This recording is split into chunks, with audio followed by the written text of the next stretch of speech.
नमस्कार दोस्तों, success study Baloda YouTube channel में आपका स्वागत है।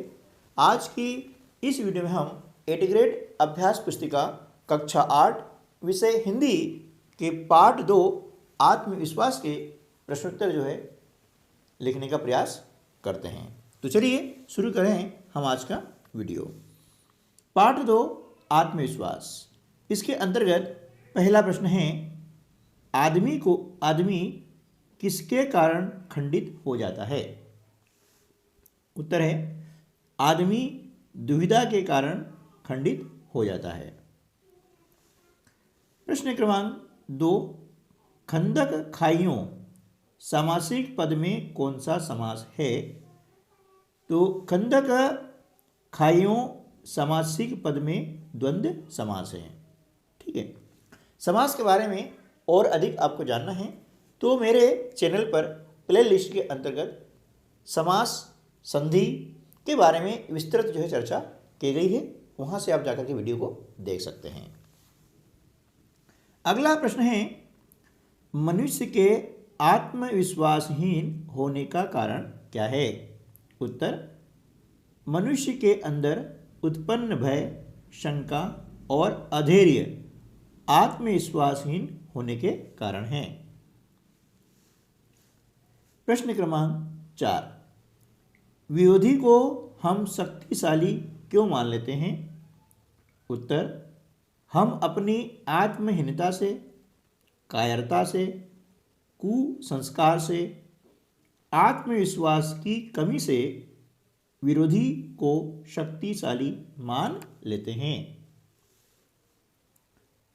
प्रश्न क्रमांक 5, सफलता की, विजय की, उन्नति की कुंजी तो अविचल श्रद्धा ही है। इस वाक्य का भाव स्पष्ट कीजिए। इसका उत्तर हो जाएगा, जब तक मनुष्य में अपनी सामर्थ्य और शक्तियों के प्रति पक्की श्रद्धा और विश्वास नहीं होगा, तब तक सफलता उससे दूर ही रहेगी। यह स्थिर श्रद्धा ही सफलता प्राप्त करने का तथा उन्नति करने का अचूक उपाय है। यानी सफलता प्राप्त करने के लिए हमें आत्मविश्वास रखना होगा और उस कार्य के प्रति मन लगा करके अपना कर्तव्य निर्वहन करना होगा, तभी हम सफलता प्राप्त कर सकते हैं, इसका ये आशय है। प्रश्न 6, आत्मविश्वास पाठ के लेखक के मित्र के गुणों पर प्रकाश डालते हुए बताइए कि हमें इससे क्या शिक्षा लेनी चाहिए। यानी इस पाठ से हमें शिक्षा क्या लेनी चाहिए वह महत्वपूर्ण है। तो यह है कि अपने मन को सफलता, विजय, सौभाग्य और श्रेष्ठता के विचारों और भावनाओं से सदा भरपूर रखना चाहिए और सफलता, विजय, सौभाग्य और श्रेष्ठता की ओर आगे बढ़ते रहना चाहिए। ये हमें शिक्षा लेनी है। यानी किसी भी परिस्थिति आ जाती है, हमें धैर्य नहीं खोना है और सफलता के मार्ग पर धीरे धीरे अपने कदम बढ़ाते रहना चाहिए। दीर्घ उत्तरी प्रश्न के अंतर्गत प्रश्न क्रमांक 7,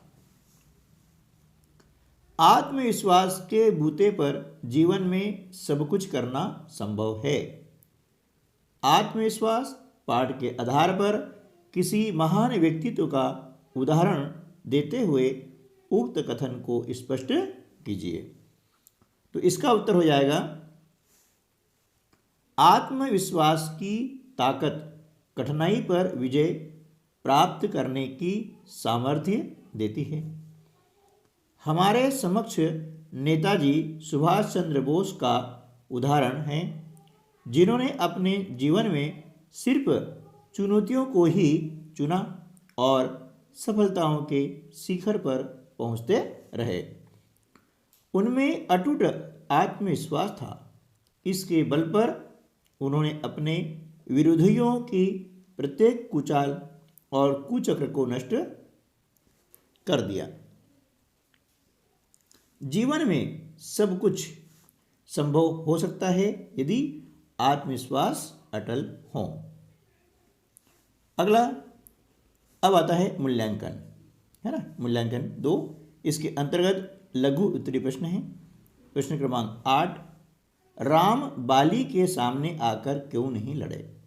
इसका उत्तर हो जाएगा, बाली को ऐसा वरदान प्राप्त था कि जो भी उसके सामने आता उसकी आधी ताकत उसमें आ जाती थी और इसी कारण बाली के सामने आकर राम नहीं लड़े।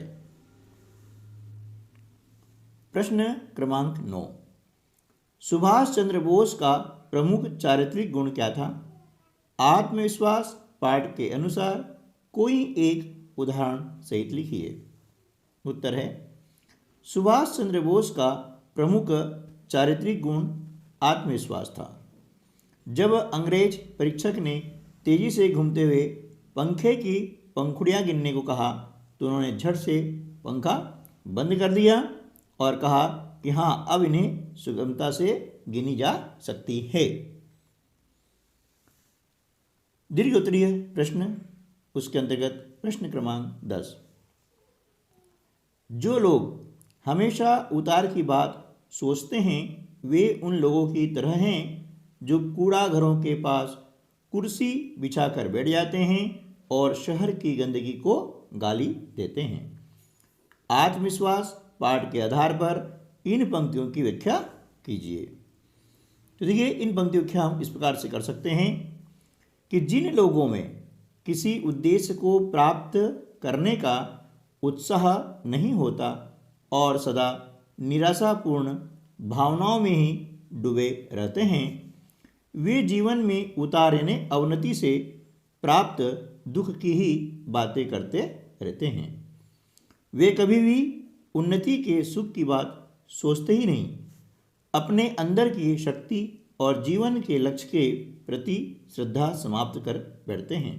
वे कूड़ा घर के अंदर पड़े कूड़े के समान निम्न कोटि की विचारधारा से युक्त होते हैं। तो ऐसे लोगों से हमें क्या है, दूर रहना चाहिए। जो नेगेटिव होते हैं वे हमेशा अपने जीवन में पीछे रहते हैं, इसलिए हमें पॉजिटिव बनना है और हमेशा सफलता के मार्ग पर बढ़ते हुए चले जाना है। ठीक दोस्तों, इस प्रकार से हमने पार्ट 2 के प्रश्नों के उत्तर लिखे हैं। उम्मीद है कि आपको वीडियो अच्छा लगा होगा। अच्छा लगा हो तो लाइक कीजिएगा और अपने अन्य दोस्तों को भी शेयर कर दीजिएगा। यदि चैनल पर आप पहली बार आ रहे हैं तो चैनल को सब्सक्राइब कर लीजिएगा और यदि पहले से आपने सब्सक्राइब कर रखा है तो उसके लिए आपको बहुत बहुत धन्यवाद। तो मिलते हैं अगले वीडियो में, तब तक के लिए नमस्कार, जय हिंद।